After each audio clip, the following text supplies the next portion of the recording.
मेरे देवर की सुहाग रात को मैं दूध देने के बहाने से जानबूझकर उनके कमरे में गई तो मैं अपने देवर को देखकर जोर से चिल्लाई, क्योंकि मैं विधवा हूँ और मैं चाहती थी कि मेरा देवर मुझसे शादी करे। लेकिन मेरी सास ने मेरे देवर की शादी एक अंधी भिखारी लड़की से तय कर दी थी। मेरा देवर अमेरिका से डॉक्टर की डिग्री लेकर आया था और मुझे यकीन था कि उस भिखारिन को देखकर वह उसे तलाक दे देगा।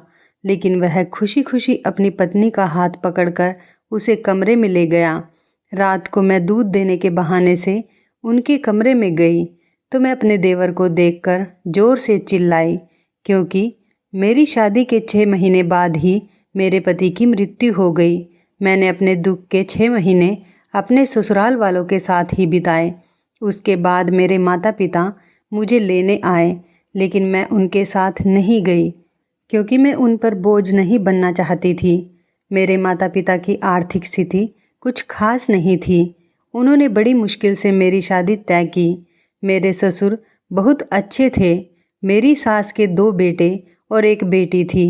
मेरा देवर मेरे पति से 2 साल छोटा था। मेरे पति की मृत्यु के बाद मुझे लगा कि मेरी सास को मेरी शादी मेरे देवर से कर देनी चाहिए। इसलिए मैं उनका दिल जीतने की भरपूर कोशिश कर रही थी।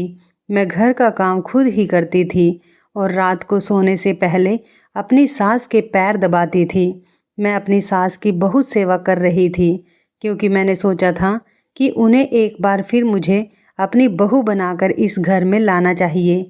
मेरी शादीशुदा ननद हमारे घर बहुत कम आती थी, क्योंकि मेरी सास ने उनकी शादी बहुत अमीर घर में करवाई थी। इसलिए उन्हें हमारे घर आना ज़्यादा पसंद नहीं था। उनके घर में किसी भी चीज़ की कमी नहीं थी और वो वहाँ बहुत खुश थे। लेकिन जब भी मेरी ननद घर आती तो मैं उनका बहुत ही अच्छी तरह से सत्कार करती थी। मैं रोज़ उनके पसंदीदा व्यंजन बनाती थी और उनके बच्चों को भी खूब लाड़ प्यार करती थी। इस वजह से मेरी सास मुझसे हमेशा खुश रहती थी और बदले में मुझे ढेर सारा आशीर्वाद देती थी। वह कहती थी कि मैं भगवान से प्रार्थना करती हूँ कि मेरी दूसरी बहू भी तुम्हारे जैसी अच्छी हो। तुम मेरे लिए मेरी बेटी की तरह हो। कोई भी लड़की मेरी इतनी सेवा नहीं करती जैसे तुम करती हो।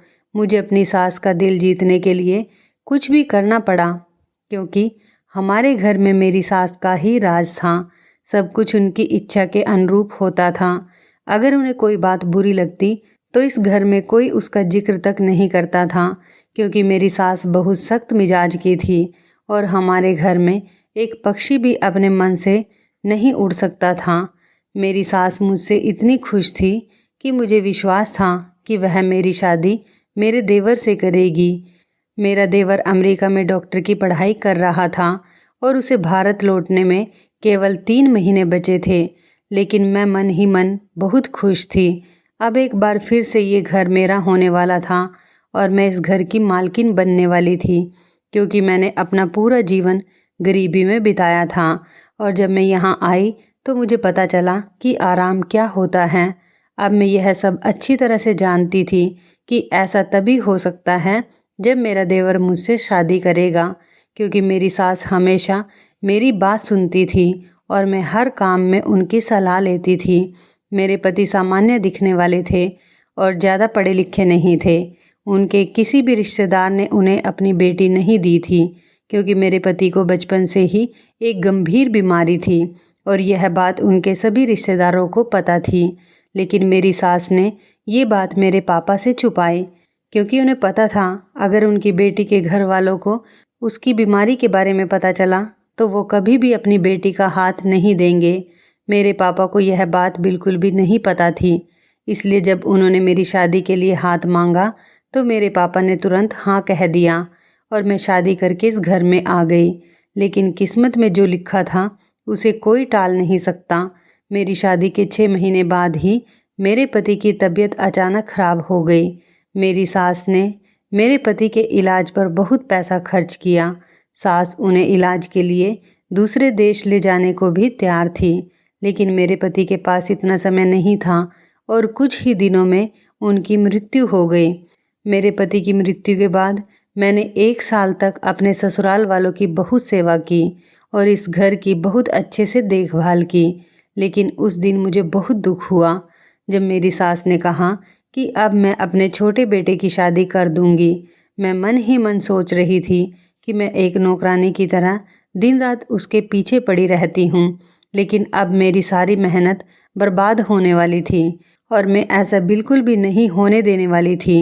एक बार मैं और मेरी सास मंदिर में दर्शन के लिए गए तो हमने देखा कि एक जवान लड़की भीख मांग रही थी जो अंधी थी। उसे देखकर मेरी सास बहुत चिंतित हो गई और उसके पास बैठ गई और उससे पूछने लगी कि तुम अंधी कैसे हो गई और यहाँ क्या कर रही हो, तुम कहाँ रहती हो। मेरी सास उससे ऐसे बात कर रही थी जैसे वह उसे शुरू से ही जानती हो।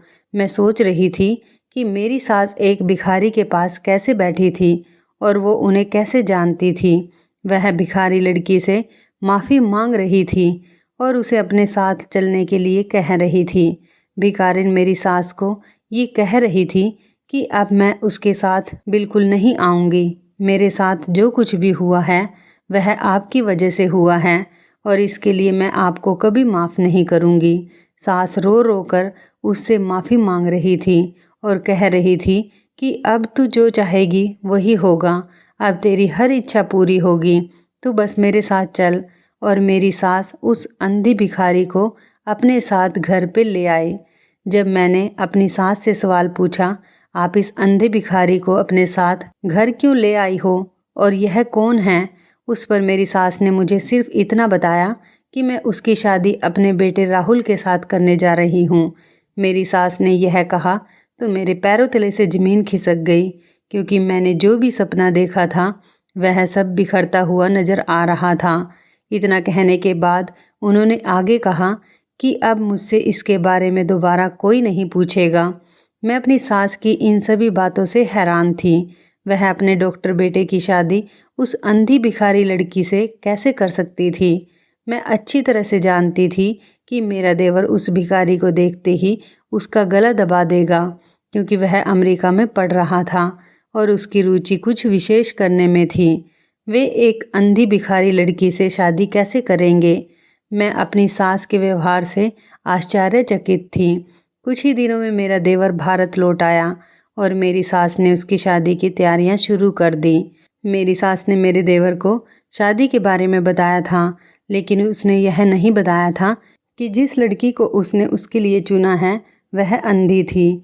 मैंने अपने देवर को यह बताने की बहुत कोशिश की कि तुम्हारी माँ ने तुम्हारे लिए एक अंधी भिखारिन चुनी है, लेकिन मेरी सास ने मुझे भी मना किया कि राहुल को पता नहीं चलना चाहिए कि वह किससे शादी कर रहा है। जब शादी का समय हुआ तो लड़की को देखकर मेरा देवर बहुत खुश हुआ, लेकिन मैं ये देखकर हैरान रह गई। एक अंधी लड़की को देखकर मेरा देवर इतना खुश क्यों हुआ। मेरी चिंता बढ़ती जा रही थी। मुझे कुछ समझ नहीं आ रहा था। मेरे देवर ने अंधी लड़की से शादी कर ली और मेरे सामने ही अपनी पत्नी का हाथ पकड़कर कमरे में ले गए, लेकिन मेरे सारे सपने चकनाचूर हो गए। मेरी सास ने मुझसे कहा कि तुम्हें मेरे देवर और देवरानी की सारी जिम्मेदारियां निभानी होंगी, क्योंकि वह अंधी हैं और कुछ देख नहीं सकती, इसलिए उनके खाने पीने से लेकर हर चीज़ की जिम्मेदारी मेरी है। और मैं इसे बिल्कुल भी बर्दाश्त नहीं कर सकी। पहले मैंने इस घर में अपनी सास की बहुत सेवा की थी और अब मेरी छोटी देवरानी की सेवा करने का समय आ गया था। मैंने हिम्मत करके अपनी सास से इस बारे में बात करने का फैसला किया और उसके कमरे में चली गई। मैंने अपनी सास से कहा, आपने मेरे बारे में क्या सोचा है? आप मुझे कब तक नौकरानी की तरह रखोगे? पहले तो सिर्फ आप थी और अब आपने मेरे सिर पर एक अंधी लड़की बैठा दी है। आप मेरे पति की माँ हो तो मैंने पूरे मन से आपकी सेवा की थी, लेकिन मैं उस अंधी भिखारी की सेवा नहीं कर सकती। मेरी सास ने कहा, तुम मेरे पास आओ और मैं तुम्हें बताऊंगी कि वह वास्तव में कौन है। मुझे अपनी सास के साथ कुछ अच्छा नहीं लग रहा था। मेरा दिल उनके साथ बैठने को तैयार नहीं हो रहा था। मैं अभी इस घर को छोड़कर चले जाना चाहती थी। मैं अपनी सभी योजनाओं में विफल हो चुकी थी और मैं उनसे कुछ भी सुनना नहीं चाहती थी, लेकिन मैं ऐसा नहीं कर सकी। मुझे ना चाहते हुए भी अपनी सास के पास बैठना पड़ा। मेरी सास कहने लगी, यह तब की बात है जब राहुल अमेरिका नहीं गया था। उसने मुझे बताया था कि वह हमारी गली में रहने वाली नीतू से प्यार करता है और वो दोनों एक दूसरे से बहुत प्यार करते थे। राहुल हमेशा मुझसे यही कहता था कि तुम्हें उस लड़की के घर जाकर शादी के लिए उसका हाथ मांगना चाहिए, जाओ। लेकिन मुझे राहुल की कहानी बिल्कुल पसंद नहीं आई, क्योंकि वह लोग बहुत गरीब थे और मैं चाहती थी कि राहुल की शादी किसी बहुत बड़े अमीर घर में हो। राहुल ने मुझे बहुत समझाया कि पैसों का इंसान की खुशी से कोई लेना देना नहीं है, लेकिन मुझे यह बात समझ नहीं आई। मैं लड़की के माता पिता के घर गई और उनसे कहा कि आप अपनी बेटी को समझाइए कि उसको मेरे बेटे से दूर रहना चाहिए, नहीं तो तुम्हारे साथ अच्छा नहीं होगा। मैं आप जैसे लोगों को अच्छी तरह से जानती हूँ। आपकी बेटी की नज़र मेरे बेटे के पैसों पर है, इसलिए आपकी बेटी ने मेरे बेटे को प्यार के जाल में फंसाया है। आप जैसा सोचेंगे मैं वैसा बिल्कुल भी नहीं होने दूंगी। लड़की की माँ रोते हुए मुझसे कह रही थी कि हमने अपनी बेटी को ऐसा कुछ नहीं सिखाया। हम लोग गरीब जरूर हैं, लेकिन इज्जतदार हैं। अगर आप यहाँ आकर ऐसा बोलेंगी तो समाज में हमारा नाम खराब होगा। प्लीज़ यहाँ से चले जाओ। नीतू की माँ ने कहा था कि इसके बाद मैं नीतू को कभी भी तुम्हारे बेटे से नहीं मिलने दूंगी। जब वह उनके घर से अपने घर लौट रहे थे तो उसके घर के बाहर बहुत से लोग जमा हो गए थे और सभी लोगों को इसके बारे में पता चल गया था। नीतू की माँ की गर्दन शर्म से झुक गई थी। वह खूब रो रही थी। जब मैं घर आई तो मैंने राहुल से बिल्कुल भी बात नहीं की। मैंने उसे डिनर पर बुलाया तो उसने उसके लिए भी मना कर दिया। वह नीतू का किया हुआ अपमान बिल्कुल भी बर्दाश्त नहीं कर पाया, क्योंकि पहले कभी भी ऐसा नहीं हुआ था कि राहुल ने मुझसे बात ना की हो। राहुल एक बहुत ही आज्ञाकारी लड़का था। वह मेरे बुलाने पर भाग कर आता था और यह सब इसलिए हुआ क्योंकि नीतू ने फ़ोन करके राहुल को पूरी सच्चाई बता दी थी। अगली सुबह जब राहुल घर से बाहर जा रहा था तो मैंने उससे पूछा कि कहाँ जा रहे हो, तो उसने कहा कि मैं नीतू से मिलने उसके घर जा रहा हूँ। मैंने उसे रोकने की बहुत कोशिश की और कहा, नीतू को सिर्फ तुम्हारे पैसों की परवाह है और मैं तुम दोनों की शादी कभी नहीं करूँगी। राहुल ने मेरी एक भी बात नहीं सुनी और वो घर से निकल गया। थोड़ी देर बाद जब वह दोबारा घर आया तो बहुत ज़ोर ज़ोर से रो रहा था। उसके कमरे में जाकर देखा तो उसने सारा सामान अस्त व्यस्त कर दिया था। मैंने उसके कमरे का दरवाज़ा कई बार खटखटाया, लेकिन उसने मेरे सवाल का कोई जवाब नहीं दिया और ख़ुद को कमरे में बंद कर लिया। उसने पूरे दिन खाना भी नहीं खाया और मुझसे राहुल का व्यवहार बिल्कुल भी बर्दाश्त नहीं हुआ, क्योंकि मैं उसकी माँ थी और मैं उसे अपनी जान से भी ज़्यादा प्यार करती थी। मेरा बड़ा बेटा बचपन से ही बीमार था और मैं अब अपने दूसरे बेटे को खोना नहीं चाहती थी। मैं नीतू और उसके परिवार को इस गांव से बाहर निकालने के लिए कुछ भी करना चाहती थी, लेकिन मैंने सोचा था कि अगर वह यह गांव छोड़ दे तो राहुल उसे भूल जाएगा और सब कुछ ठीक हो जाएगा। राहुल ने उस दिन खुद को अपने कमरे में बंद कर लिया और मैं नीतू के घर पर चली गई। मैंने नीतू के माता पिता से कहा कि आप यह गांव छोड़कर चले जाएं। इसके बदले में मैं आपको जितना कहोगे उतना पैसा देने को तैयार हूँ। बस नीतू से कह दो कि वह मेरे बेटे को छोड़ दे और उसकी ज़िंदगी से निकल जाए।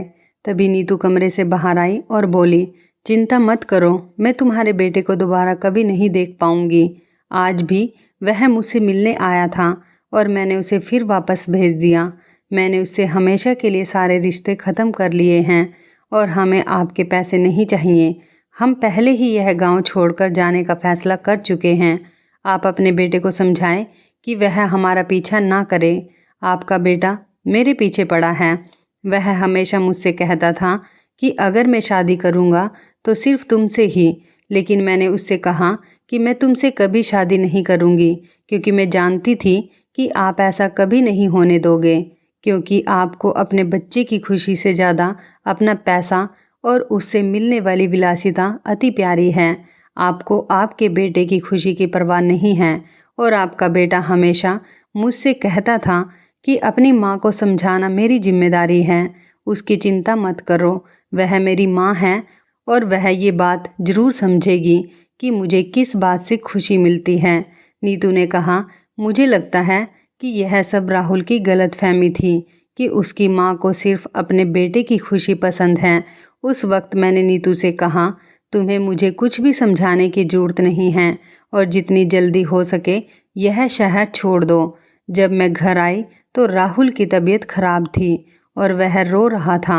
मैंने सोचा कुछ दिन तक यह सब चलता रहेगा और फिर वह नीतू के बारे में भूल जाएगा, लेकिन कुछ नहीं हुआ।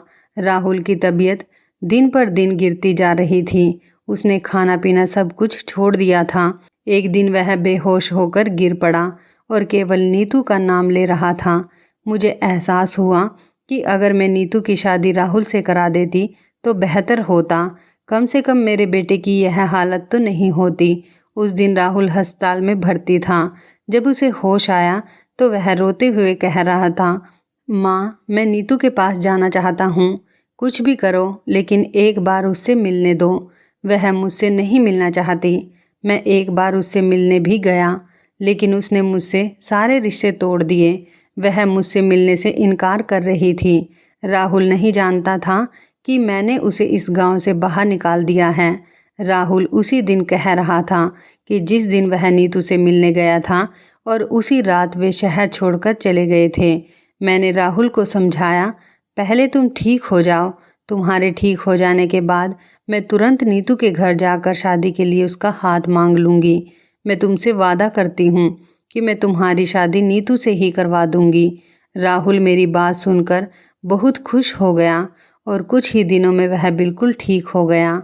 जब हम दोबारा घर आए तो राहुल नीतू से मिलने उसके घर गया, लेकिन जब वह घर आया तो बहुत परेशान था। राहुल ने मुझे कहा कि माँ, अब आप नीतू के साथ मेरी शादी करने के लिए तैयार थी। मुझे नहीं पता कि नीतू और उसका परिवार यह गांव छोड़कर कहाँ चले गए। उसका नंबर भी बंद है। अब मैं उन्हें कहाँ ढूंढूंगा। मैंने इलाके के सभी लोगों से पूछा, लेकिन किसी को नहीं पता है कि वो कहाँ गए हैं। मुझे भी नहीं पता था कि वो लोग वास्तव में कहाँ गए थे। उसके बाद लगभग 6 महीने तक राहुल ने नीतू को खोजा, लेकिन वह कहीं नहीं मिली। राहुल को यकीन हो गया कि अब वो नीतू से दोबारा कभी नहीं मिल पाएगा। राहुल ने फैसला कर लिया था कि वह देश छोड़कर चला जाएगा और कभी वापस नहीं आएगा। राहुल का फैसला सुनकर मैं बहुत परेशान हो गई और मुझे अपने व्यवहार पर ही पछतावा हो रहा था कि मैंने ऐसा क्यों किया। अगर मैंने राहुल की शादी नीतू से करवा दी होती तो कम से कम मेरा बेटा मेरी आंखों के सामने रहता और वह कभी यह देश छोड़कर नहीं जाता। मैंने राहुल को समझाने और रोकने की बहुत कोशिश की, लेकिन वह मेरी बात से सहमत नहीं हुआ। उसने मुझसे कहा, मैं नीतू के बिना यहाँ बिल्कुल भी नहीं रह सकता और यहाँ रहकर मुझे हमेशा नीतू की याद आएगी। मेरे लिए अब जीना बहुत मुश्किल हो गया था। राहुल बहुत रो रहा था और मुझे अपने व्यवहार पर पछतावा हो रहा था। मैंने अपनी जिद के आगे अपने बेटे की ज़िंदगी बर्बाद कर दी थी। अगर राहुल की शादी मैंने नीतू से करा दी होती तो आज वह कितना खुश होता। अपने बेटे की इस हालत के लिए मैं खुद को दोषी मान रही थी। मेरी वजह से ही उसकी आंखों में बहुत आंसू आए। इसके बाद राहुल अमेरिका चला गया और मैं नीतू को ढूंढने लगी। मैंने नीतू के सभी रिश्तेदारों से कह दिया था कि अगर नीतू कहीं मिले तो मुझे बताना, लेकिन हैरानी की बात यह थी कि उन लोगों को भी पता नहीं था कि नीतू के घर के लोग कहाँ गए हैं। मैं रोज़ मंदिर जाती थी और भगवान से प्रार्थना करती कि नीतू जल्द से जल्द मुझे मिल जाए ताकि मैं अपने बेटे की खुशियाँ वापस लौटा सकूं। भगवान ने मेरी प्रार्थना सुन ली और नीतू भी हमें मंदिर के बाहर मिल गई। मैं बहुत खुश हुई और उसे अपने घर ले आई। नीतू ने मुझे बताया था कि जिस रात वे शहर छोड़ रहे थे उसी रात उनके साथ एक भयानक दुर्घटना हुई थी जिसमें उसके माता पिता की मृत्यु हो गई थी और नीतू की दृष्टि चली गई थी। मैं उसकी यह बात सुनकर बहुत रोई क्योंकि उसके साथ यह सब मेरी वजह से हुआ था। यदि मैंने उसे यह गांव छोड़ने के लिए ना कहा होता तो इतना बड़ा हादसा ना होता।